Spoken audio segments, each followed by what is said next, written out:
Gubernur Banten tindak tegas. Kepala SMAN 1 Cimarga dinonaktifkan usai tampar siswa karena merokok. Kepala Sekolah SMAN 1 Cimarga, Kabupaten Lebak, Banten, Dini Fitria, harus menanggung nasib dinonaktifkan sementara dari jabatan setelah insiden menampar salah satu siswa gegara ketahuan merokok di lingkungan sekolah. Penonaktifan jabatan Dini itu dilakukan atas perintah langsung dari Gubernur Banten, Andra Soni.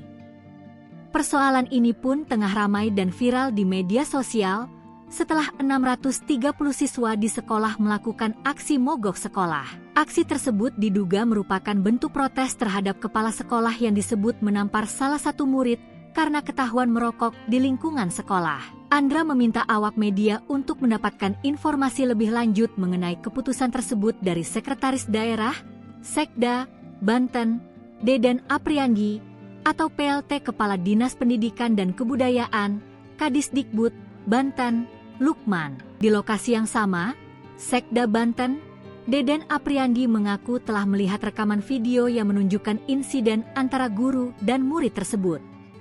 Deden berencana memanggil pihak-pihak dari sekolah yang mengetahui peristiwa tersebut.